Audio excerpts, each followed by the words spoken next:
வேளாண்மையில்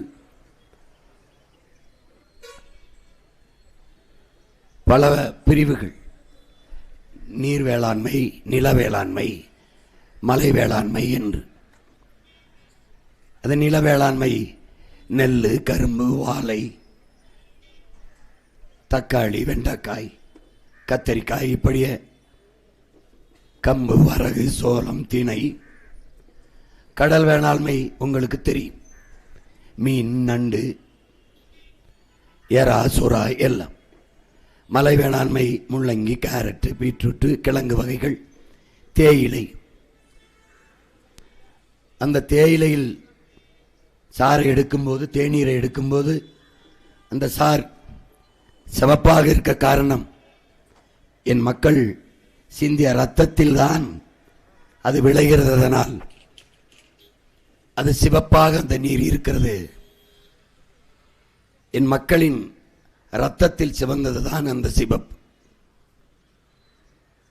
உங்களுக்கு தெரியும்,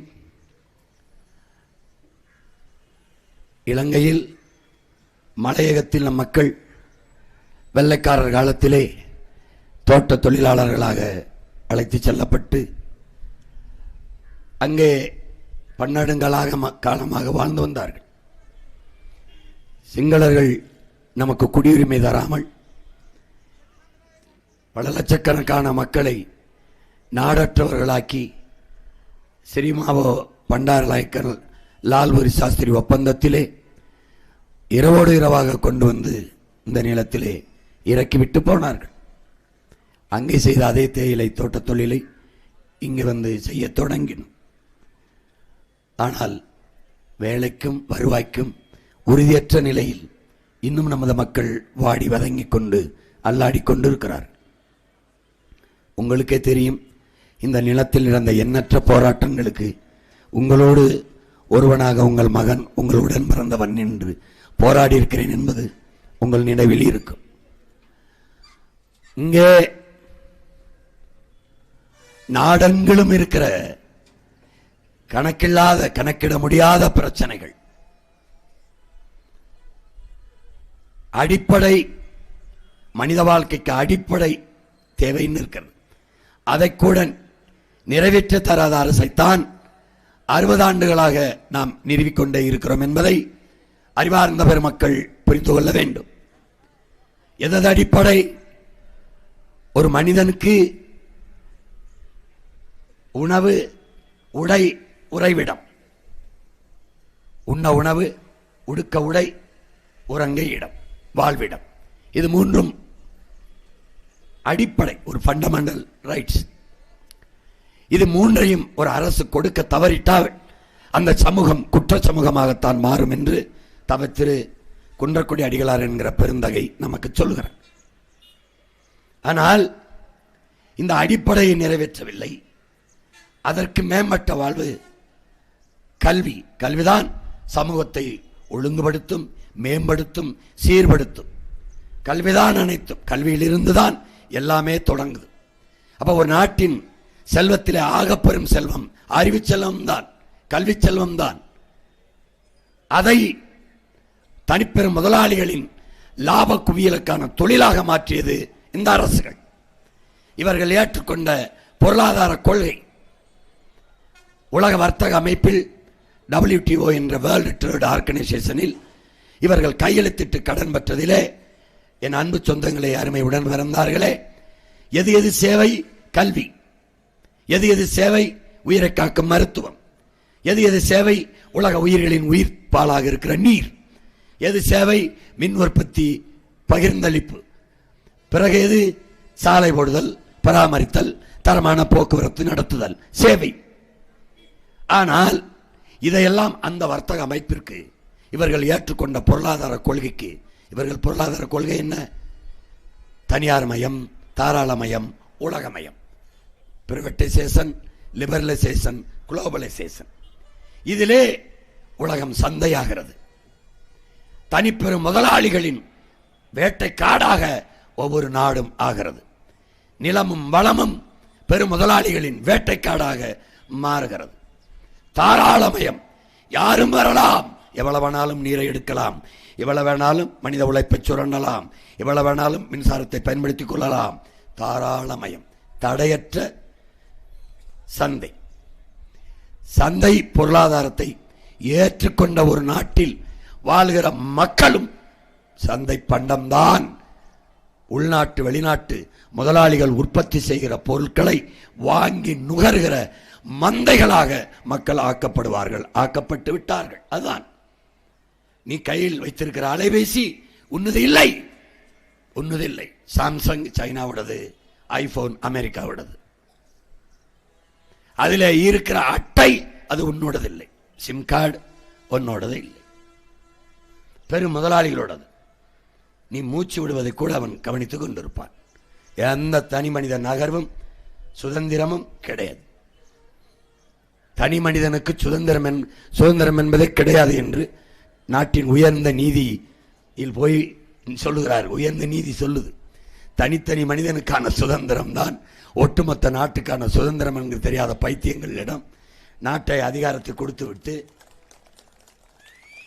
இவன் சொல்லுவான் ஃப்ரீடம் ஆஃப் ஸ்பீச், கருத்து சுதந்திரமா. கருத்து எங்க இருக்கு? கருத்தை சொன்னா கழுத்தை நெரிப்பான். இது சுதந்திரம். இப்படி ஒரு வர்த்தக பொருளாதாரத்தை ஏற்றுக்கொண்ட நாட்டில் நாம் நிற்பதால் கூட்டாண்மை நிறுவனங்கள், அதாவது கூட்டிணைவு நிறுவனங்கள், ஆங்கிலத்தில் கார்பரேட் என்று சொல்றமே, அவர்களுடைய வேட்டை காடாக இருக்கிறது. இதில்தான் என் மக்கள் சிக்கிக்கொண்டு தவிக்கிறார்கள். இதை தகர்க்க உங்கள் மகன் நினைக்கிறேன். அப்ப என்ன பொருளாதார கொள்கையை முன்னெடுப்பாய் சீமான்? தற்சார்பு, பசுமை, தாய்மை பொருளாதார கொள்கையை முன்னெடுக்கிறேன். அதை எப்படி கொண்டு போறேன் என்பதை இவ்விடத்தில் இல்லை, கீழே பல தொகுதிகளில் இரவிலே கூட்டத்திலே காணொளி காட்சிகளாக உங்கள் மகன் போட்டு காட்டுகிறேன். காரணம், காகிதத்தில் கொடுத்தேன் என் கனவை. படிக்கிற பழக்கம் உங்களுக்கு இல்லை, வாசிக்கிற பழக்கம் இல்லை, தமிழ் எழுத படிக்க தெரியாத 3 தலைமுறைகள் உருவாகிவிட்டது. அதனால் நீங்கள் படம் பார்த்து பழக்கப்பட்ட பரம்பரை, படத்தில் நடிப்பவனுக்குத்தான் நாட்டை ஆள தகுதி இருக்கிறது என்று நம்புகிற ஒரு கூட்டம். அதனால் நான் உங்கள் மகன் இப்போது படம் போட்டு காட்டுகிறேன். தற்சார்பு என்றால் என்ன, பசுமை என்றால் என்ன, அதில் தாய்மை பொருளாதாரம் என்றால் என்ன என்று உங்கள் மகன் காட்டுகிறேன். விவசாயத்தை, வேளாண்மையை முன்னிறுத்தி கட்டமைக்கப்படுகிற பொருளாதாரம் பசுமை பொருளாதாரம். தற்சார்பு, கையேந்தாமல் இலவசத்திற்கு 1500க்கு வேட்டி சேலைக்கு எண்ணெய்க்கு பருப்புக்கு கையேந்தாமல் வேலை, உழைப்பு, வருவாய், வாழ்க்கை, இதுதான் தற்சார்பு. நீ குன்னூரில் இருக்கிறியா, கொதக்கானில் இருக்கிறியா, உதகையில் இருக்கிறியா, நீலகிரியில் இருக்கிறியா, உன் வாழ்விடத்திலேயே உன் உடன் பிறந்தவன், உன் மகன் உனக்கு அரசு வேலையை தந்து விடுவேன். தேயிலை ஆலைகளை தமிழ் தேசிய அரசு, தமிழ்நாட்டு அரசு தன்மைப்படுத்தும். அங்க வேலை செய்யற எல்லாருக்கும் அரசு வேலையை உறுதிப்படுத்தும். நீ 22 ரூபாய் 50 காசு உனக்கு வருது பச்சை தேயிலை. நீ 12 ரூபா 15 காசுக்கு தான் உனக்கு விலை வருது. உன் மகன் ஆட்சியிலே 25 ரூபாய் 1 கிலோ தேயிலை எடுக்கப்படும்.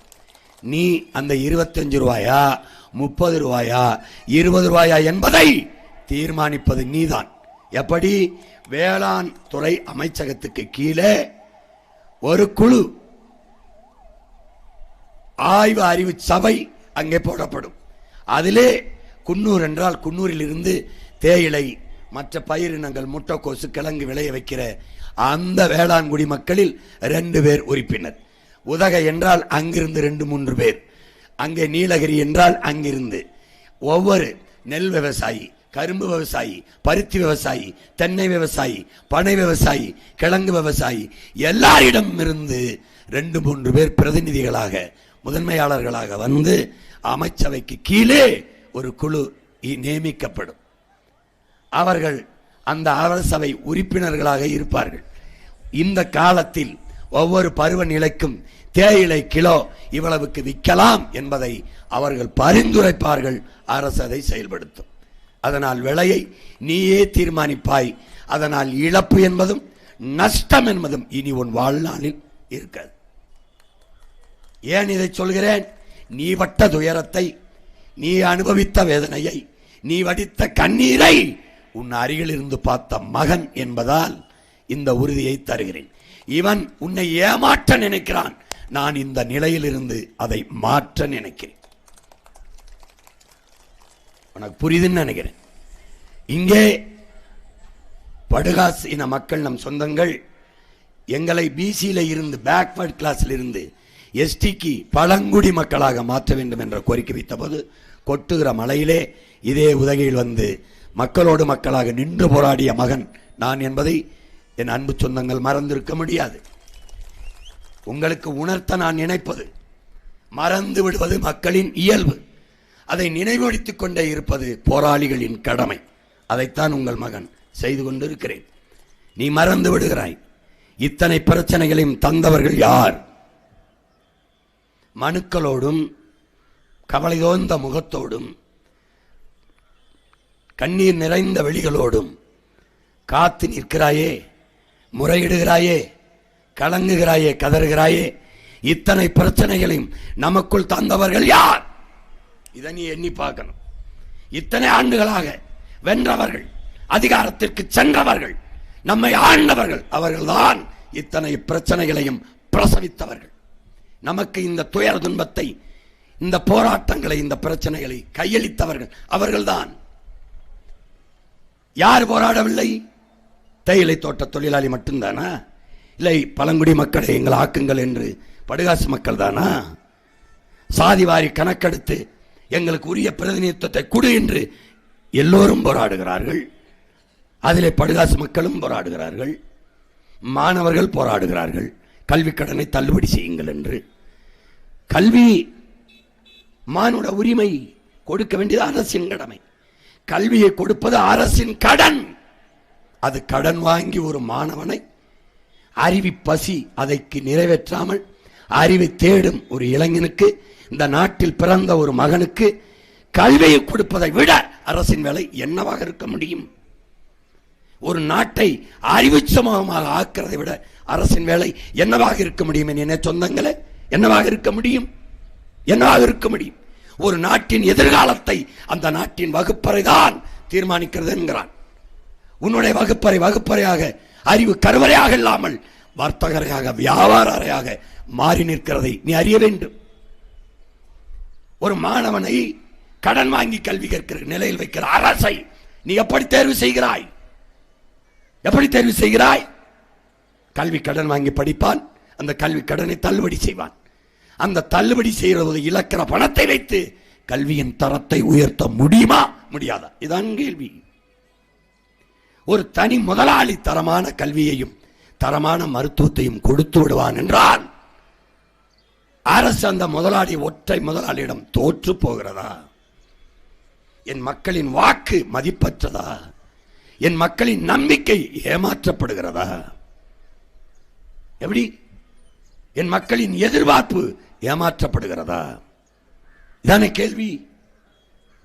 எத்தனை கேள்வியை உங்கள் முன்னிருந்து உங்கள் மகன் உங்களுக்காக ஆட்சி அதிகாரத்தை பார்த்து எழுப்புகிறேன். யாரிடத்தில் பதில் இருக்கிறது? யாரிடத்திலே? மாணவர்கள், படிப்பிக்கிற ஆசிரியன், அறிவை போதிக்கிற ஆசிரியன் வீதியில் நின்று ஊதிய உயர்வுக்கு பிறந்த என் தங்கச்சிக்கு அவருக்கு தகுதி இருந்து வாத்தியார் வேலை கிடைக்கல. அப்புறம் பிடி வாத்தியார் வேலை செஞ்சுட்டு இருக்கும்போது நாடாளுமன்ற தேர்தலில் நிறுத்தினேன். அதுக்கப்புறம் இங்கே வந்த பிறகு பிள்ளைக்கு வேலை கிடைக்கல. எவன் வந்துட்டே கெஞ்சி பார்த்தேன். சரி கொஞ்ச நாள் இரு, அண்ணன் வந்து நமக்கு என்ன எல்லா வேலையும் நம்ம பிள்ளைகளுக்கு கொடுக்க போகிறோம், வாத்தியாரை தான் வேலை செய்யலாமா, நீ இருக்கிற இடத்துல உனக்கு அரசு வேலை தாரேன்னு நிறுத்தி வச்சிருக்கேன். எவ்வளோ முயற்சி பண்ணேன். இது என்ன நம்ம சொல்லி எவன் கேட்பான்? அது என்ன பிரச்சனையாக இருக்குது? அப்போது வாத்தியார் வீதியில் நிற்கிறான், உயிரை காக்கும் மருத்துவம் வீதியில் நிற்கிறான், உலகத்துக்கு சோறு போடுற விவசாய வீதியில் நிற்கிறான், போக்குவரத்து தொழிலாளர் வீதியில் நிற்கிறான், எல்லாரும் வீதியில் நின்ட்டான். துப்புரவு பணியான மகளிர் சுய உதவிக்குழு எல்லாரும் வீதியில் நின்ட்டான். எல்லாரும் போராடுகிறார்கள். இதை உங்களுக்கு முன்பு உங்கள் மகன் எழுப்புகிற கேள்வி. இத்தனை பிரச்சனைகள், இத்தனை போராட்டங்களை தந்தவர்கள் ஒரு பக்கம் தேர்தலிலே நிற்கிறார்கள். இந்த பிரச்சனைக்கெல்லாம் உங்களோடு நின்ற மகன் இந்த பிரச்சனையெல்லாம் தீர்ப்பதற்காகவே வந்த பிள்ளைகள் நாங்கள் ஒரு பக்கம் நிற்கிறோம்.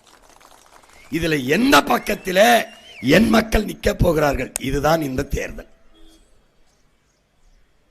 புரியுதுன்னு நினைக்கிறேன். நோட்டுக்கு ஓட்டு, நாட்டுக்கு வேட்டு, இது எங்க கோட்பாடு. பணத்துக்கு வாக்கு, உன் இனத்துக்கு தூக்கு, இது எங்க கோட்பாடு. பணத்தை பெற்றுக்கொண்டு வாக்கை செலுத்துவாயானால் நீ ஜனநாயக துரோகி. நீ ஜனநாயகத்தை கொலை செய்துவிட்டு பணநாயகத்தை வளர்க்கிறாய்.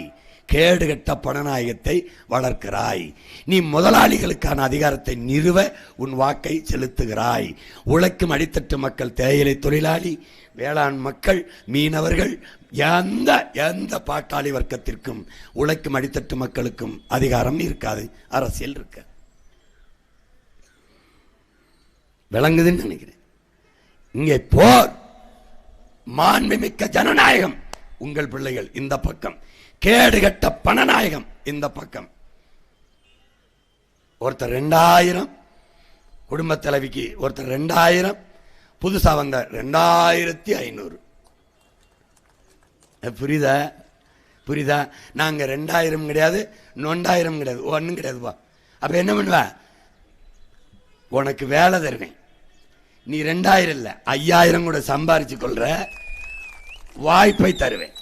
அந்த காசை வச்சு வாழ்கிற ஒரு தன்மானத்தோடு தலை நிமிர்ந்து வாழ்கிற தற்சார்பு வாழ்க்கையை தருவேன். அதுதான் தற்சார்பு பொருளாதாரம். புரியுதுன்னு நினைக்கிறேன். உன் கால்களையே நம்பி நீ நடக்கிற ஒரு நிலை. அடுத்தவன் தோல்ல ஏறி பயணிக்கிறது இல்லை. அடுத்தவன் கால்களை நம்பி உன் பயணத்தை செய்கிற முறையை நான் தரமாட்டேன். உனக்கு புரியுதுன்னு நினைக்கிறேன்.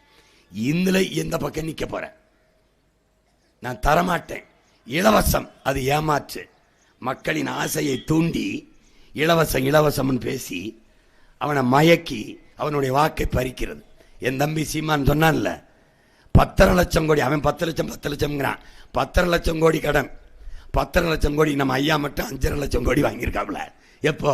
5 ஆண்டுகள, வருஷத்துக்கு 1 லட்சம் கோடி, 1 லட்சம் கோடி, 1,10,000 கோடி வாங்கியிருக்காப்ல. இப்போ இந்த பணத்தை வைத்து நிறைவேற்றிய திட்டம் என்ன? எந்த மக்களின் பிரச்சனை தீர்க்கப்பட்டிருக்கு? இல்ல கல்வி தரம் உயர்த்தப்பட்டிருக்கா? மருத்துவத்தின் தரம் உயர்த்தப்பட்டிருக்கா?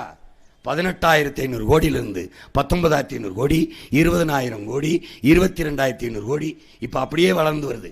இப்போ 2025 22,500 கோடி ஆண்டு ஒன்றுக்கு மருத்துவத்துக்கு ஒதுக்குறாங்க.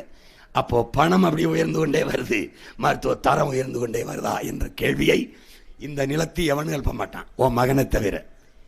ஏன்? உன்னுடைய குரல் தான் என் குரல். அவ்வளவு பிரச்சனை நீ எனக்கு கொடுத்துட்டதுனால பார், தொண்டை நெசுங்குது பார். எவ்வளவு பிரச்சனை எடுத்து பேசுறது. 10 நாள் தான் கடந்திருக்கேன், இன்னும் 20 நாள் இருக்கு. எனக்கு இது அவசியம் இல்லை உனக்கு முன்னாடி இருந்து கத்தணும்னு. ஏன்?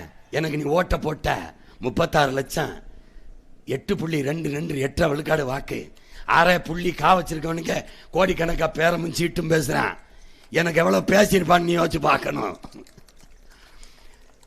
எப்படி பேசியிருப்பான்? காதலையே தேனை ஊத்துவான், லிட்டரா. 1000 கோடி பேச, 2000 இல்ல 3000 காதலையே ஊத்துறத ஒரு சொட்டை இந்த நாக்கில் தொட்டு வைங்களேன்னு போயிட்டாங்க. புரியுதுன்னு நினைக்கிறேன். உனக்கு எத்தனை ஆசை கட்டியிருப்பான், எவ்வளவு பதவி ஆசை, எவ்வளவு பணத்தாசை. அப்ப நான் என்ன பண்ணுவேன்? எனக்கு வேண்டியது பதவி அல்ல, என் மக்களுக்கான உதவி. பணமா இனமா நிற்கும் போது நான் வந்தது பணத்திற்காக அல்ல, நான் பிறந்த மாண்புமிக்க தமிழன் என்கிற இனத்திற்காக. ஏன்? அப்படி நின்றவனின் மகன், அப்படி நின்றவர்களின் வாரிசு, கனவுகளை தந்துவிட்டு சென்றவர்களின் பிள்ளைகள் நாங்கள் காசை தரவில்லை, ஆகப்பெரிய கனவை சுமந்து வருகிறோம். நாங்கள் கோடிகளை கொட்டவில்லை, உங்களுக்கு உயர்ந்த கொள்கையை கொண்டு வந்து நிற்கிறோம். ஏற்பதும் நிராகரிப்பதும் ஆதரிப்பதும் அரவணைப்பதும் உங்கள் கையில. ஓட்டு போடுவதும் போடாமல் போவதும் உங்கள் முடிவு. எது சரி எது தவறு அதை ஆய்ந்தறிந்து செய்யணும். அதான் அறிவு சமூகத்துக்கு அழகு. கற்றறிந்த சான்றோருக்கு பெருமை. அதுதான் ஒரு அறிவாளி என்றால், புத்திசாலி என்றால் அவன் சரியா செய்வான் எதையும். நீயே பொண்ணுக்கு மாப்பிள்ளை பார்த்தா நல்ல பையன், பையனுக்கு பொண்ணு பார்த்தா நல்ல பொண்ணு, சாப்பிட போனா நல்ல சாப்பாடு, சட்டை எடுக்க போனா நல்ல சட்டை, நகை வாங்க போனா நல்ல நகை, தரமான நகை, கலப்படமில்லாத நகை, எல்லாத்தையும் தரம் பார்க்கிற நீ, எல்லாத்தையும் சரியானதை தேர்வு செய்கிற நீ, எல்லாத்திலையும் நல்லதை தேடுற நீ, நாட்டை ஆளுகிறத மட்டும் நாய் நரி நாதாரி பய தருதல பயலா தேர்வு செய்ய. ஏன் தலைவனை எப்போது நீ தேர்வு செய்வாய்? எப்போது? அரசியல்வாதி அடுத்த தேர்தலை தான் சிந்திப்பான், தலைவன் மட்டும்தான் அடுத்த தலைமுறையை பற்றி சிந்திப்பான். அடுத்த தலைமுறையை பற்றி சிந்திக்கிற தலைவன் கல்வியில் தான் தொடங்குவான். பசியற்ற சமூகம் படைக்க துடிப்பான். மருத்துவத்தின் தரத்தை உயர்த்தி தரமான மருத்துவத்தை என் மக்களுக்கு கிடைக்க செய்வேன் என்று துடிப்பான். உலக உயிர்களின் உயிர் தேவையாக இருக்கிற நீரை விற்பதற்கு அனுமதி இல்லை. அது உலகில் வாழ்கிற பல கோடிக்கணக்கான உயிரினங்களின் தாய்ப்பால், உயிர்ப்பால். அது விற்பனை பண்டம் அல்ல. தடை. தூய நீரை எல்லா உயிர்களுக்கும் கிடைக்க செய்வதும் என் குடிகளுக்கு தூய நீரை கிடைக்க செய்வதும் தான் அரசின் பணி என்று எண்ணுவான். கல்வியை கொடுப்பான், கல்விக்கேற்ற வேலையை கொடுப்பான், அதற்கேற்ற சம்பளத்தை கொடுப்பான், அதை வைத்து வாழ்கிற பெருமை மிக்க வாழ்க்கையை கொடுப்பான். இந்த கனவு எவனுக்கு இருக்கிறது என்று வார். படித்தவன் படிக்காதவன் அனைவருக்கும் அரசு வேலை எவன் கொடுப்பான் என்று வார். எப்படியே படிக்காதவனுக்கு அரசு வேலை கொடுப்ப? தேயிலை தோட்டத்தில் தேயிலை பறிக்கிறதுக்கு நாட்டினோட எஜுகேஷன் தேவையில்லை, படிப்பு தேவையில்லை. ஆனால் எத்தனை நான் பறித்திருக்கேன் எண்ணி வைக்க எஜுகேஷன் தேவைப்படுது, படிப்பு தேவைப்படுது. ஒரே இடத்தில் படித்தவன் படிக்காதவன் இருவருக்கும் அரசு வேலை கொடுக்கிறேன். கணக்கில்லாத வேலை உனக்கு தர்றேன். உதகை முழுமைக்கு மாட்டு பண்ண போடுறேன், ஆட்டு பண்ண போடுறேன். மாட்டிலிருந்து பால், தயிர், மோர், வெண்ணெய், நெய், பாலாடை கட்டி தயாரிக்கிற தொழிற்சாலைகளை பிரித்து பிரித்து பிரித்து பிரித்து உன் வாழ்விடத்திலே அரசு பணி. 50,000 கோடிக்கு சாராயம் விற்கிது ஆண்டுக்கு தமிழ்நாடு அரசு. ஆனால் 3 லட்சம் கோடி பால் மதிப்பிற்கு சந்தை இருக்கு. நீ சாராயத்தை விற்று உன்னை சாகடிக்கவா, உயிரை எடுக்கவா, பாலை விற்று உயிரை கொடுக்கவா, எந்த பக்கம் நிற்க போறாய் என்பதை நீ முடிவு செய். எந்த பக்கம் நிற்க போகிறாய்? 3 பேர் இப்படி திரிசூலமா வாரான். நான் என் பாட்டனுடைய வேலை தூக்கி வேலாயுதமா வாரேன். அவன் 3 ஆயுதம் இல்லை 30 ஆயுதம் இருந்தாலும் ஒரே வேலை குறுக்க நிறுத்தி தடுப்பான். உன் மகன் என்னை ஒன்றும் பண்ண முடியாது. பேசுறதுக்கு 10-12 வயசுல தான் என்ன ஆரம்பித்தேன். ஆனால் எப்படி சண்டை சண்டை செய்யறதுன்னு 5 வயசுல இருந்தா ஆரம்பித்தேன். புரியுதுன்னு நினைக்கிறேன். சண்டை எப்படி போடுறதுங்கிறத கற்றுக்கிட்டதுக்கு பிறகுதான் பேசுறது எப்படின்னு கற்றுக்கிட்டேன். இந்த திமிரு எங்கிருந்து வந்ததுங்கிறா? எதுக்கும் பயப்படாத திமிரு பிறவிக்கணும். என் பரம்பரை வீரம், என் மண் பரம்பரை வீரம், என் முன்னோர்களின் மொத்த வீரத்தையும் மொத்த அறிவையும் ஒத்த மகனா என் தலைவன் பிரபாகரன் சுமந்து நின்றான். அவனுடைய கனவெல்லாம் தூக்கி நின்னான். அவன் மகனுக்கு எனக்கு எல்லாத்தையும் தூக்கி மொத்தமாக வச்சுட்டு போடா அப்படின்னு இறக்கிட்டான். இப்போ நான் மொத்தமாக சுமக்க முடியாமல் என் பிள்ளைகளுக்கு 1/2 கிலோ 1/4 கிலோ பிரித்து பிரித்து கொடுக்குறேன். தூக்கி ஆடுறா அப்படின்னு ஒன்றுந்தவர் என்னை தவிர்க்கவே முடியாது. ஏன்னா உன் பிரச்சனைக்கு தீர்வு உன் மகங்கையில் தான் இருக்கு, ஒருத்தண்டே இல்லை. என்ன பிரச்சனையை தந்தவன் எப்படா தீர்ப்பேன்? எப்படி தீர்ப்பேன்? அதனால பன்னெடுங்காலமாக நீ சுமந்திருக்கிற பசியை போக்க வந்த உணவு உன் மகன்தான். பிடிச்சுக்க, என்னை கெட்டியா பிடிச்சுக்க. தேயிலை தோட்டமா வேலை, பால் பண்ணையா வேலை, நீ தயாரிக்கிற கிழங்கு விளைவிக்கிறியா, உரிய விலையை கொடுத்தா அரசே கொள்முதல் செய்யும். இந்த நிலத்தில் விளையிற அங்காடிக்கு பேரு குறிஞ்சி அங்காடி என்று யார் வைப்பா? அரசே வச்சிடும். அப்ப ஊட்டி கொடைக்கானல்ல கேரட்டு, முள்ளங்கி, பீட்ரூட்லாம் விளையுது, அதனால அங்க விலை குறைவு. விளையாத ராமநாதபுரம் ஜீவங்க அந்த பகுதியில் விலை அதிகம். அது கிடையாது. நாடங்களும் சேலமாக இருந்தாலும் அது எங்கே இருந்தாலும் ஒரே விலை தான். யார் முடிவு பண்ணுவா? விவசாயி. இந்த வாட்டி கேரட்டு கிலோ 50 ரூபாய்க்கு விற்கலாம் அப்படின்னு அவங்க பரிந்துரை சொன்ன வேளாண் துறை அமைச்சர் கையெழுத்து போட்டு செயல்படுத்திடுவாங்க. கரும்பு ஒரு தட்டை 20 ரூபாய்க்கு விற்கலாம் அப்படின்னா அதுதான் வேளாண் குடிமகனுக்கு இழப்பை ஏற்படுத்தாதுன்னு பரிந்துரைச்சா அரசு கையெழுத்திட்டு செயல்படுத்திடும். அப்போ ஏன் இதை மகன் செய்கிறேன்னு பாரு. ஒரு வேளாண் குடிமகன் ஏழையா இருந்தா அந்த நாடு ஏழையா தான் கணக்கிடப்படும். ஒரு நாட்டில் ஒரு விவசாயி வளர்கிறான் என்றால் அந்த நாடு வளர்கிறது, பசியற்ற சமூகமாக அங்கே அந்த நாடு இருக்குது என்று பொருள். ஒரு நாட்டில் ஒரு வேளாண் குடிமகன் வாழ முடியாமல் சாகிறான் என்றால் அந்த நாடு இல்லை, சுடுகாடு என்று பொருள். பசி பஞ்சம் நிறைந்த நாடு என்று பொருள். உனக்கு புரியுதுன்னு நினைக்கிறேன். வேளாண் குடிமகன் வேளாண் கடனை தள்ளுபடி செய்கிறேன் என்று அரசு சொல்லுது. உன் மகன் கேட்கிற, ஏன் வேளாண் குடிமகன் விவசாயி கடனாளி ஆகிறான்? இந்த கேள்விதான் நீங்க எல்லாரும் எழுப்பாக்கணும். ஏன் கடனாளி ஆகிறான்? உங்களுக்கு முன்னாடி நான் கேட்கிறேன். சாராயம் காய்ச்சி விற்கிறான்ல, டாஸ்மார்க் சரக்கு, அவன் பல லட்சக்கணக்கான கோடிக்கு அதிபராக இருக்கான். சிகரெட்டு உயிரை கெடுக்கும், அதை விற்கிறவன் கடனாளி ஆகலை. பான்பராக்கு உனக்கு புற்றுநோய் வர வச்சு கொல்லும், அவன் கோடீஸ்வரனா இருக்கான், செல்வந்தனா இருக்கான், அவன் கடனாளி ஆகலை. இந்த சுருட்டு புயல அவன் ஆகலை. சிறக்கிற பிளேட்டு கத்தி செய்யறான்ல, பிளேட்டு கத்தி, அவன் கடனாளியால. அவனும் குண்டூசி தயாரிக்கிறான்ல, அவனும் காரு செருப்பு எல்லாரும் பணக்காரனா இருக்கான், கடனாளி ஆகலை. ஏன்? அவன் தயாரிக்கிற பொருளுக்கு விலைய அவனே முடிவு செய்கிறான். ஆனா விவசாயி விளைய வைக்கிற தேயிலைக்கோ அல்லது கிழங்குக்கோ கேரட்டுக்கோ முள்ளங்கிக்கோ தக்காளிக்கோ கத்தரிக்காய்க்கோ அரிசிக்கோ பருப்புக்கோ கரும்புக்கோ வாழைக்கோ தென்னைக்கோ அவன் விலையை தீர்மானிக்க முடியல. இதனால் விவசாயி இழப்பை சந்திக்கிறான், அவன் ஏழையாகிறான், கடனாளி ஆகிறான், வாழ முடியாது சாகிறான். உலகத்தில் ஒரே ஒரு இடத்தில் உன் மகன் இடைத்தரகர் என்ற நிலையை இல்லாது ஒழித்து உழைப்பாளி வேளாண் குடிமகனுக்கும் அரசும் நேரடி சந்தை. எது யார் தீர்மானிப்பா? வேளாண் அமைச்சகத்துக்கு கீழே இருக்கிற அறிவுசார் ஆய்வு அவை இருக்கே, அது சொல்லும். என்ன சொல்லும்? இந்த ஆண்டு விளைச்சல் இப்படி இருக்குது, இவ்வளவுதான் கிடைச்சிருக்குது, அப்ப நாடெங்கிலும் பரவலாக நம்ம மக்களுக்கு உணவுப் பொருள் கிடைக்கணும்னா இவ்வளவு விலையை வச்சு நம்ம கொடுத்துடலாம் சொல்லிட்டா, பரிந்துரைச்சிட்டா செயல்படுத்திடும். இப்போ வேளாண்மை பெருவெள்ளத்தில் சேதம் ஆயிருச்சு. இழப்பீடு அரசா குத்துமதிப்பு அறிவிப்பதில்லை. அந்த வேளாண் குடிமக்கள் நியாயமாக ஆய்வு செய்து ஒரு ஏக்கருக்கு 25,000 கொடுக்கலாம் அல்லது 1,00,000 கொடுக்கலாம் என்று பரிந்துரைத்தால் அதை அரசு அப்படியே செயல்படுத்தும்.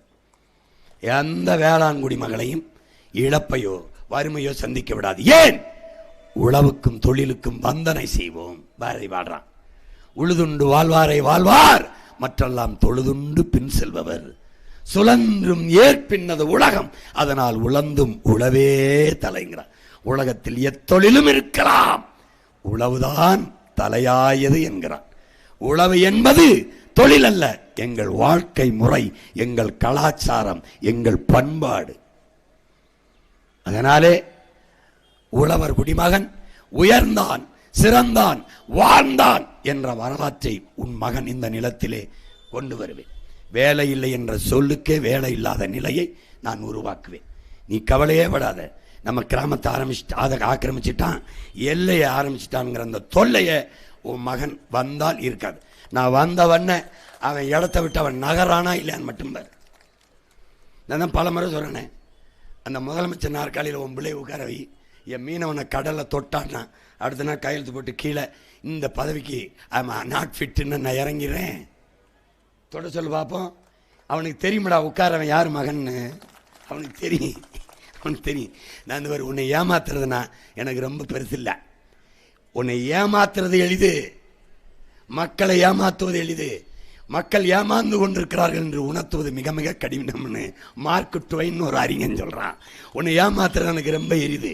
அவர் என்ன இதான், அவர் என்ன ஃப்ரிட்ஜா கொடுக்குறாப்புல, இவர் ஐயா டோக்கன் 8,000 கொடுக்குறாப்புல, நான் வீட்டுக்கு கூட ஒரு ஹெலிகாப்டர் தாரேன், அதுக்கு பறந்து போறதுக்கு எரிபொருளும் தாரேன், அப்புறம் நிறுத்துறதுக்கு மொட்டை மாடியிலே ஒரு இடம் தாரேன். பெண்களுக்கு 1000 கொடுக்குறாங்க, தாலிக்கு ஒரு தங்கமா, ஒவ்வொரு பெண்ணுக்கும் ஒவ்வொரு கிலோ தங்கம் தாரேன். அதுவும் கல்யாண பெண்ணா 1 கிலோ வைரம் தாரேன். கேட்க எப்படி இருக்கு? நீ கைதட்டி சிரிக்கிற மாதிரி இருக்குல்ல, ஆனால் அவன் சொல்லும்போது ஏன்டா நீ சிரிக்கல? எப்படா டேய், ஏன்டா என்னடா ஆச்சு உங்களுக்கு? மனநலம் பாதிக்கப்பட்டு விட்டீங்களாடா? டேய் ஃப்ரிட்ஜை கொடுப்பாருடா ஐயா எடப்பாடி பழனிசாமி, நம்ம ஐயா ஃப்ரிட்ஜுக்குள்ளே என்னடா வைப்பா சொல்கிறா? இந்த என் தங்கச்சி எல்லாம் இருக்குது, எதடா வைப்பிய? காய்கறியா? அதை யார் கொடுப்பா? அதை நம்ம விவசாயி தான் கொடுக்கணும். என் ஆத்தாளப்ப தான் கொடுக்கணும். கேரட்டு, முள்ளங்கி, பீட்ரூட்டு அதை இருந்தால் என் தம்பி தங்கச்சியை தான் கொடுக்கணும். இங்கே இருக்கிற எந்தக்காரன் தான் கொடுக்கணும். மிக்சியில் எதை போட்டாரப்ப?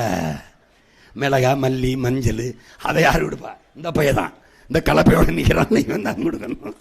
அப்புறம் கிரைண்டர் எதை போட்டு கிரைண்ட் பண்ணுவேன்? எதை போட்டாரப்ப? இந்த கொடுத்தவன் மண்டையை போட்டாரப்பிய. அரிசி பருப்பு உளுந்து போடுவேன், அதை யார் கொடுப்பா? அவன் தான். இப்ப தெரியுதா? இது எல்லாத்தையும் விட ஆக சிறந்தவன் விவசாயி. அப்படி புரியுதா? புரியுதா? விசில் ஒருத்த உதயசூரியன் பல வருஷமா போட்ட, அவர் வீட்டில் விடிஞ்சது, நாட்டில் இருட்டாயிருச்சு. ரெட்டலைக்கு போட்ட 50 வருஷமா 2 இலையில இருக்கு, தலையில மொட்டலையாக இருக்கு. விசில் தேட்டரில் ஊதுனா இப்போ தெருவில் ஊதிட்டுறான். தேட்டரில் அடித்தான் திரையரங்கில், இப்போ தெருவில் அடிச்சுட்டுறான். ஏன் வந்தோம்னா அவனுக்கும் தெரியல, எதுக்கு கூட போனோம்னு இவங்களுக்கும் தெரியல. 2 பேருக்கு தான் போட்டி. நான் எவ்வளவோ ஒரு கூட பிறந்தவன், மூத்தவன் அண்ணங்கிற முறையில் சொல்லி சொல்லி பார்க்குறேன். டேய் எழுதி கொடுக்குறோம், நான் மாத்திரான்னு சொல்லி பார்க்குறேன். அவனும் பிடிவாதமா அதையே பிடிச்சி தொங்குறான். எங்கிருந்தா கொடுப்ப? கல்வி கடன் 20 லட்சம் கொடுப்பானா? ஏன்டா 20 லட்சம் கொடுக்குற கடன்? நீ என்ன கந்து வட்டி நடக்கிறியா, இல்லை வங்கி வச்சு பேங்க் வச்சு நடத்துறியா? இந்த கந்து வட்டியா கவர்மெண்ட்டா? எதுக்கு கடன் கொடுக்கணும்? கல்வியை கொடுப்பதுக்கு அரசின் கடன். அந்த 20 லட்சத்தை வச்சு கல்வியின் தரத்தை உயர்த்தி தரமான கல்வி கொடுப்பன்னு சொல்லணும். வேலை இல்லாத இளைஞர்களுக்கு 4000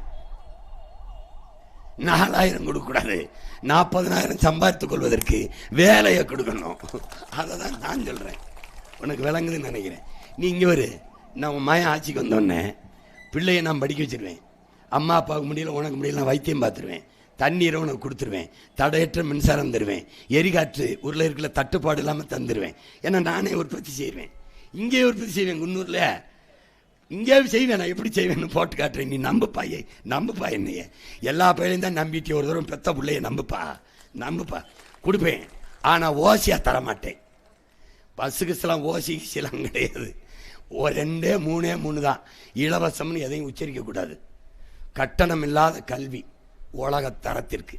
உலகத்தில் யாரு? ஃபின்லாந்து, தென்கொரியா, சிங்கப்பூர் 3ஐயும் முந்துறான் உன் மகன். இனி உலக தரம்ங்கிறது தமிழ்நாட்டின் கல்வி தரம் தான். முந்துறேன்.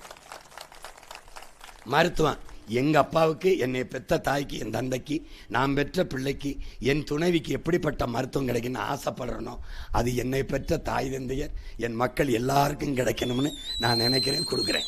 எப்படி கொடுக்குறேன்? இந்த நாட்டின் முதன்மை அமைச்சர், prime minister of India, president of India, chief minister of Tamil Nadu, இவங்களுக்கு என்ன மருத்துவம் கிடைக்குதோ அது கடைகோடி, குன்னூரில், உதகையில், நீலகிரியில் இருக்கிற தேயிலை பறிக்கிற எங்கள் ஆத்தாவுக்கும் கிடைக்கணும். அதுதான் ஜனநாயகம்.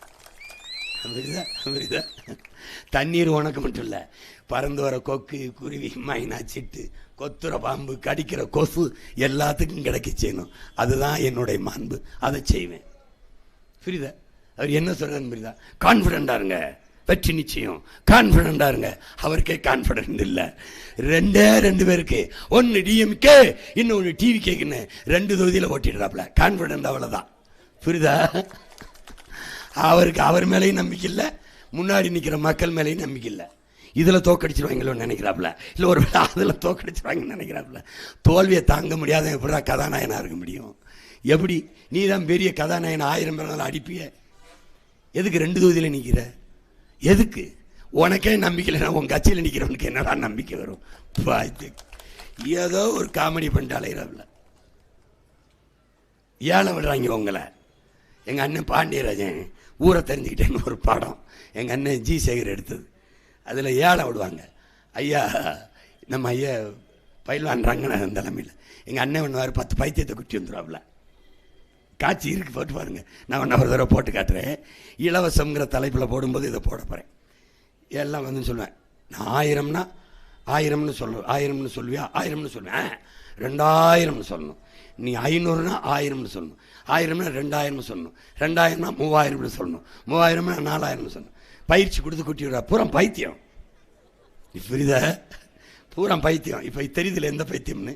இப்படி வரிசையாக நின்றுக்கிட்டு ஏலதாரர் மதிப்பு 500, 1000 ஒருத்தன் 2000, ஒருத்தன் 3000, ஒருத்தன் 4000, கடைசி அவர் பிம்பிளிக்கு பிடாப்பின்றாப்ல. இந்த பைத்தியங்க தாண்டா அவங்க. ஏய் நல்லா இருப்படா, அதுக்கு வைத்தியம் பார்க்க வந்த மகனுக்கு ஒரு ஓட்ட போடுறா. ஏய் நல்லா இருப்படா, இல்லை நான் கடைசி வரைக்கும் கையேந்தி பிச்சைக்காரனே வந்து செத்து போகிறேன்னா என்னை விட்டு நான் மறுபடி போய் ஏதாவது ஆடு மாடு மேய்ச்சி விவசாயம் பார்த்தா அது பொழைச்சிக்கிறேன், என்னை விட்டு.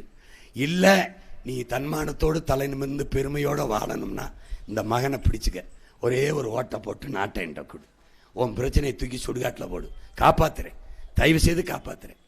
நீ என்ன ஷெட்யூல் ட்ரைப்ஸில் சேர்க்கணும், அவ்வளோதானே. நான் உன்னோட நின்று போராடினவன் மரப்பனவன் தம்பி அண்டே டே அதான் உன்னோட நின்று போராடினடா. உலகம் பூரா இருக்க என் மக்களுக்கான பிரச்சனையை மனசுக்குள்ள இருக்கும்போது இதை மறப்பனா என்ன, இதை மறப்பனா? டேய் மக்களின் பிரச்சனையே ஒரு தலைவன் என்பவன் குறிக்கோளோடு பேசணும், குறிப்புகளோடு பேசக்கூடாது, தாளில் இருந்து பேசக்கூடாது, தன் தலையிலிருந்து பேசணும்.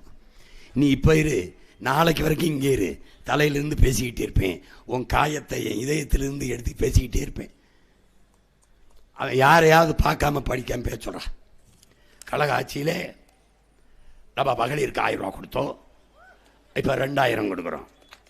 எங்கள் ஐயா நாம் வங்கி கணக்கில் 10,000 போடுறோம். இவர் நாம் 2,800 கொடுக்குறோம். நம்மால் மக்களின் பிரச்சனையை மனதிலிருந்து பேச தெரியாம தாளில் இருந்து படிக்கிறவனை தலைவனை நம்பிட்டு திரியிறியடா. டே உன் பிரச்சனையவே இதயத்திலிருந்து பேச தெரியாதவனை இந்த நாட்டை ஒப்படைக்கணும்னு துடிக்கிறிய, உன்னை என்ன செய்யலாம்? ஒன்று என்னை சாப்பிட கூட்டி போய் சோத்தில் வச்சு வச்சு கொன்று நிம்மதியாக என்னை சாக விட்டுரு, இல்லைன்னா நாட்டை கொடுத்துட்டு வாழப்பாரு. என்னத்தையாவது உருப்படியாக முடிவடி, கத்தி கத்தி சாக விடாத. 15 ஆண்டு கத்திக்கிட்டேன், என் பாவமே உன்னை சும்மா விடாது. பைத்தியக்காரா எத்தனை ஆண்டா கத்துறது, எத்தனை ஆண்டு கத்தி முடிச்சு தேர்தல் முடிஞ்சு போனால் டாக்டர் கூப்பிட்டு உள்ள குழாயை விட்டு காட்டுறான், இந்த பாரு என்ன பாடுபடுத்தி வச்சிருக்காங்க, புண்ணா இருக்கு, இப்படியே பேச்சுருந்தா புற்றுக்கிட்டு வந்துட போகுது. பைத்தியக்காரா இங்கே பாருடா, 4 மதில் அந்த சுவரை அது என்னடா அது சின்ன இதுதான்டா, இவ்வளோ போட்டு அடிச்சு புண்ணா இருக்குது. 2 மாதத்துக்கு பேசாமல் இருக்கணும், அதை தவிர வேற ஏதாவது மருந்து இருக்காக்கி கொடு. எனக்கு நான் ஒரு மூச்சை இழப்பேன், பேச்சை இழக்க மாட்டேன். உனக்கு புரியுதா? ஏன்னா அடிமை உரிமைக்கு பேசுவது, விடுதலை பெற்றவன் பேசுறது, நான் அடிமை உரிமைக்கு பேச முடியாது, முழங்கணும். தமிழ் பேச்சு மொழி இல்லை, மூச்சு மொழி, வீச்சு மொழி. தமிழ்நாட்டு அந்த மொழியை செத்து போச்சு. இங்கே பாரா, சுப்ரீம் மொபைல்ஸ் எப்படி எழுதிருக்குன்னு பாரா, தமிழ் எழுத்துறா உச்சரிப்பாங்களா, இதாண்டா தமிங்கலாம். சைத்துக்கிட்டு வாழ்ந்துட்டியடா. உன் தாய் சட்டையை கிழிச்சிட்டு பைத்தியமா அலைகிறாளடா. கண்ணு முன்னாடி உன் தாய்மொழி சிதஞ்சு அழிஞ்சு போச்சடா, உன் முகம் சிதஞ்சிருச்சாடா. எப்படா உன்னால் தூங்க முடியுது? எப்படி? இது அமெரிக்காவில் இல்லைடா, ஆந்திராவில் கர்நாடகாவில் இல்லைடா, இங்கிலாந்தில் இல்லைடா, உன் சொந்த நிலத்தில், உன் தாய் நிலத்தில் தாய்மொழியை விட்டுட்டியடா. நீ யார்? அங்கே பாரு வெரைட்டி ஹால், அப்படியே தமிழில் வெரைட்டி ஹால் தமிழ் எழுத்துறா உச்சரிப்பாங்களா, அது போனா போதுன்னு சின்னதாக இருக்குடா, பெருசாக ஆங்கிலத்தில் இருக்குடா. இங்கிலாந்து நாட்டில் நீ வாழ்றாயிடா, உனக்கு தெரியணும்னு கொஞ்சம் தமிழ் எழுதிருக்கடா. ஏன் நம்ம எல்லாருமே மொத்தமாக சேர்ந்து கூடி தீ குளிச்சு சாகக்கூடாது? ஏன் சாகக்கூடாது? எதுக்கு வாழணும்? மொழியை வரலாறை பாதுகாக்காத இனம் வாழாதடா பைத்தியக்காரா, வாழாது. மொழியை பாதுகாத்த இனம் கடுகளவு இருந்தாலும் மலையளவு உயர்ந்து வாழும். மொழியை அழிய விட்ட இனம் மலையளவு இருந்தாலும் கடுகளவு சிறுத்து வீழும். இதாண்டா வரலாறு. இறைமகன் இயேசு பேசிய மொழியே இல்லடா, செத்துருச்சுற. மூத்த மொழிகளில் ஒன்று தமிழ்.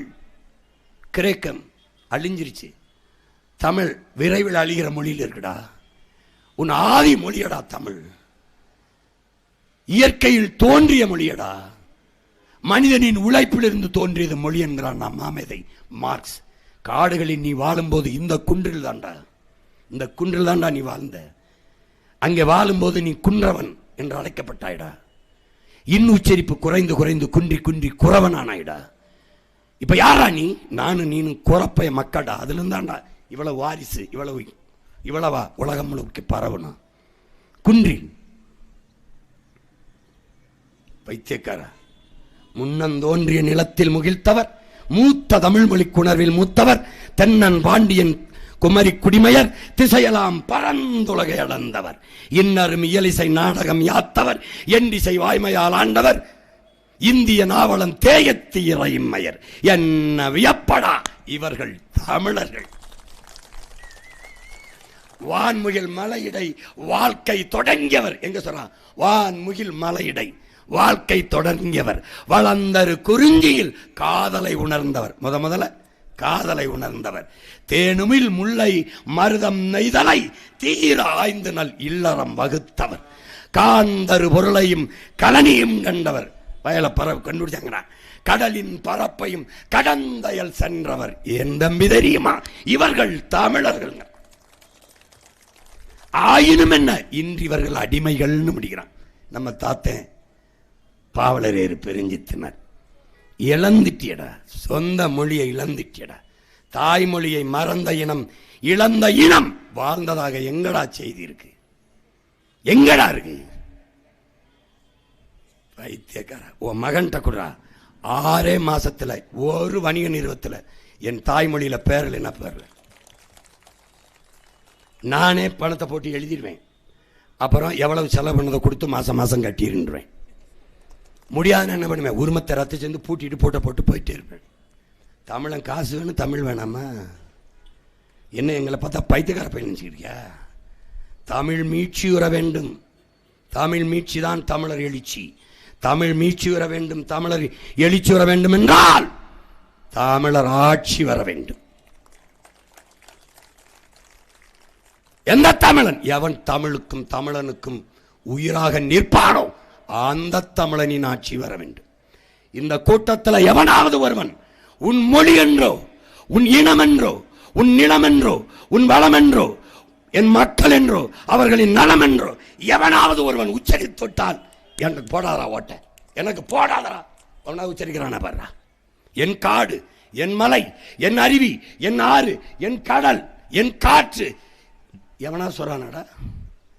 சொல்றானா? பிறகு பைத்தியக்கார. இவர் மலையோட வச்சுக்கிறாரு, காட்டோட வச்சுக்காரு, மாட்டோட வச்சு, அதெல்லாம் இல்லாம நீ வாழ முடியாதரா பைத்தியக்காரா. பைத்தியக்காரா. நிலம், நீர், தீ, விசும்பு, காற்று, விசும்பு, வலி, காற்று, விசும்பு, ஆகாயம், இது 5ம் கலந்த மயக்கம்தான் உலகம்னு உன் மூத்தவன் தொல்காப்பியன் சொல்றானடா. நீர், நிலம், காற்று, தீ, ஆகாயம், இதுதான்டா உலகம். இதை பஞ்சபூதம்ங்கிறான்டா. நாம 50 மாற்றம்ங்கிறோம்டா. அது இல்லாம நீ இல்ல நல்ல உலகத்திலேயே உயிரும் இல்லடா பைத்தியக்காரா. செத்து போயிடுவாடா, நீ செத்து போயிடுவ. மரலினா எப்படா வாழும்? நீ இல்லாம மரம் வாழும்டா. மரம் இல்லாம நீ வாழ முடியாது பைத்தியக்காரா.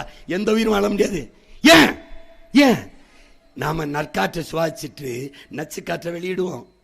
மரமும் செடியும் கொடியும் நச்சு காற்றை சுவாசிச்சுட்டு நற்காற்றை வெளியிடும். அதாவது கார்பன் டை ஆக்சைடை சுவாசிச்சுட்டு ஆக்சிஜனை வெளியிடும். நீ ஆக்சிஜனை சுவாசிச்சுட்டு கார்பன் டை ஆக்சைடை வெளியிடுவ. எல்லா உயிரும் அப்படித்தான், மரம் செடி கொடிகளை தவிர. அதுல நீ வாழ முடியாது தம்பி. உன் உயிர் காற்று, உன் மூச்சு உன்னிடத்தில் இல்லை, என்னிடத்தில் இல்லை. மரத்திடத்தில் இருக்கடா பைத்தியக்காரா. மரத்திடத்தில் இருக்கு. மரம் மரம் இல்லடா, நம்ம உயிரடா. உயிரடா கிறுக்கா, கிறுக்கா. அதனாலதான்டா அவன் மகன் மரம் மண்ணின் மரம் வளர்ப்பதே மனிதாரம்னு பல கோடி பணத்திட்டம், 10 ஆண்டு பசங்க திட்டம்னு கத்திக்கிட்டு வாரேன். நீ நல்லா இருக்கணும்னா எனக்கு ஓட்ட போடு, இல்லைன்னா எவனுக்கு ஓட்ட போட்டு என்னை ரோட்ல போடு. இதே மாதிரி உயிரில் தெம்பு இருக்கிறவரை கத்திட்டு செத்து போறேன். போ, எப்படியோ போ, போய் தொலை. எல்லாத்தையும் மாற்றணும்னு நினைக்கிறேன். உனக்கு என்ன ஷெட்யூல் ட்ரைப்ஸில் சேர்க்கணும், உன் மகன் சேர்க்கிறேன். எல்லாரையும், உனக்கு இல்லை எல்லாரையும் என்றேன், கணக்கெடுக்கிறேன். நீ என்னவாக இரு, உன் குடிகளின் எண்ணிக்கைக்கேற்ப உரிய பிரதிநிதித்துவத்தை கொடுக்கிறேன். நான் எடுத்து கொடுக்க மாட்டேன், எண்ணி தான் கொடுப்பேன். அள்ளி கொடுக்க மாட்டேன், அளந்துதான் கொடுப்பேன். அவரவனுக்கு உள்ளது. 10 பேர் இருக்கிற வீட்டுக்கு 100 பேர் சாப்பாடு அனுப்ப மாட்டேன். 100 பேர் இருக்கிற வீட்டுக்கு 10 சாப்பாடு அனுப்ப மாட்டேன். அவனுக்கு 100, இவனுக்கு 10, இவனுக்கு 5, அவனுக்கு 2, அவனுக்கு என்ன இருக்கும் அவனுக்கு. உனக்கு ஏற்ற கல்வி, உனக்கு ஏற்ற வேலை எல்லாத்துக்கும் கொடுத்துறேன். சாதி பற்றி மதம் பற்றி சிந்திக்க ஒரு நொடி நேரம் உனக்கு தரமாட்டேன். படிக்கணும், விளையாடணும், உடலை உறுதி செய்யணும், ஆரோக்கியமாக இருக்கணும், நல்ல உணவு தருவேன், பால் முட்டை எல்லாம் தருவேன், சாப்பிடணும், உடலை உறுதி செய்யணும், உழைக்கணும். எங்கே நிலம் இருக்கு போ, எங்கே வளம் இருக்கு போ. உனக்கு வேலை இல்லைன்னு சொல்லக்கூடாது. நீ குன்னூர்ல இருந்து உதகைக்கே போக வேண்டிய தேவையில்லை, இங்கே தரேன். உதகையிலேருந்து குன்னூருக்கு வர வேண்டியதில்லை, அங்கே வேலை தரேன். நீலகிரியிலேருந்து வேற எங்கேயும் போகாத உன் நிலத்திலே தரேன். தரேன்னா தருவேன். வெற்றி பேச்சு வீம்பேச்சு பேசுகிறவன் மகன் இல்லை.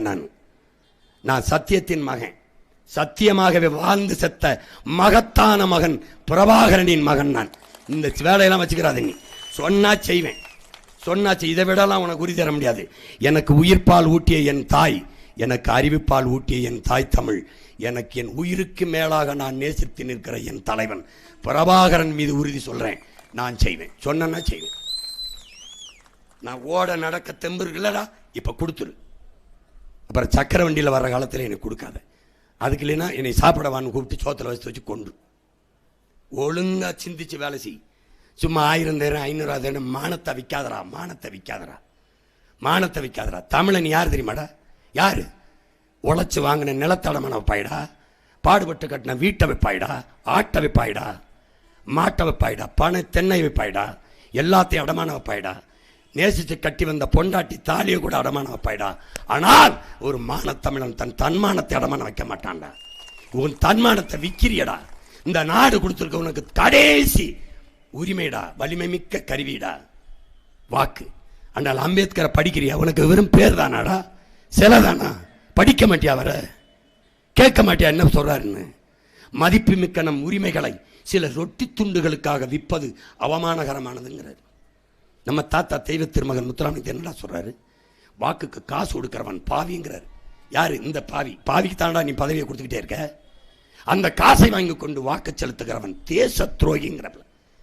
நீங்களாம் தேச துரோகிகளா இல்லையா? ஆமாவா இல்லையா? நோட்டை வாங்கிட்டு ஓட்ட வைக்கிற, அவன் இந்த நோட்டை வாங்கிட்டு அந்த ஓட்டை வாங்கிட்டு நாட்டை வைக்கிறான். இதானடா 60 வருஷமா நடக்குது.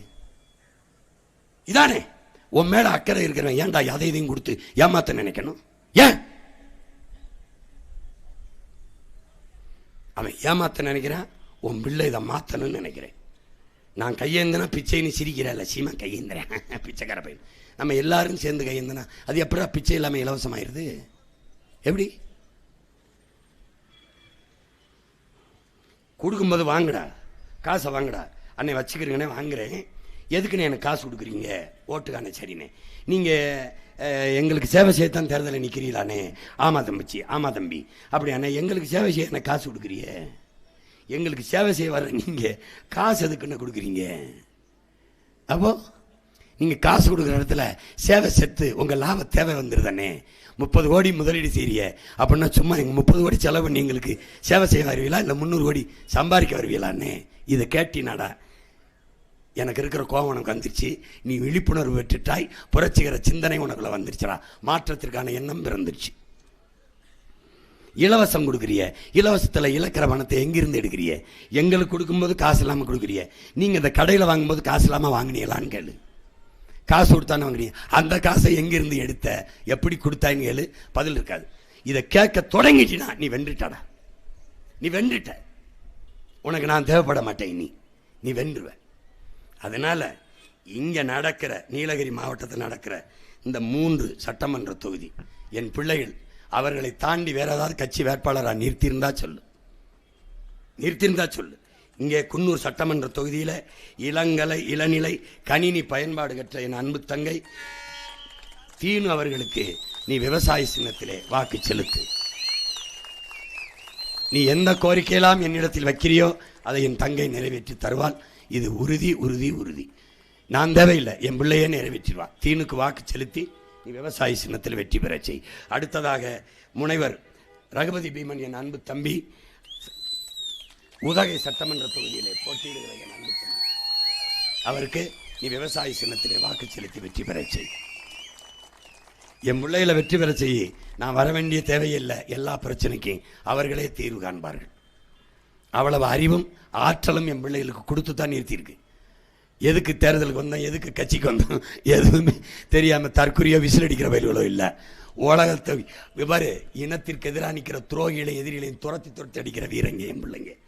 ரகுபதி பீமன் அவர்களுக்கு விவசாய சின்னத்திலே, அடுத்ததாக கூடலூர் சட்டமன்ற தொகுதியிலே போட்டியிடுகிற என் ஆறுயிர் இளவல் இளங்கலை கணினி தொழில்நுட்பம் படித்த என் அன்பு தம்பி கார்த்திக் அவர்களுக்கு விவசாய சின்னத்திலே வாக்கு செலுத்தி வெற்றி பெற செய்யுங்கள். எங்களின் வெற்றி மக்களே உறுதியாக நம்புங்கள், சத்தியமாக நம்புங்கள். உங்களின் வெற்றி கண்ணாடியில் போய் பாருங்க, எங்க மூஞ்சியும் பாருங்க, ஒரே மாதிரி இருக்கு. உங்களிடமிருந்து உங்களுக்காக வந்த பிள்ளை. எங்க வெற்றி உங்கள் வெற்றி. நாம் தமிழருங்கிறது கட்சி இல்லை, நம்ம இனத்தின் அடையாளம். அதனால உன் இனத்தின் வெற்றி, தாழ்ந்து வீழ்ந்து கிடக்கிற உரிமை இழந்து கிடக்கிற தமிழ் சமூகத்தின் வெற்றி. திமுக வெல்வது, அதிமுக வெல்வது, காங்கிரஸ் வெல்வது, பாரதிய ஜனதா வெல்வதெல்லாம் ஒரு வழக்கமான ஒரு நிகழ்வு, ஒரு சம்பவம்.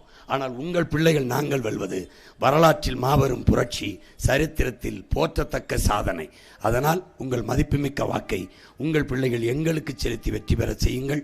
விவசாய சின்னத்திற்கு வாக்களிப்போம். வருங்கால தலைமுறை பிள்ளைகளுக்கு வாக்களிப்போம். புரட்சி எப்போதும் வெல்லும். நம் வெற்றி அதை சொல்லும். இலக்கு ஒன்றுதான், இனத்தின் விடுதலை.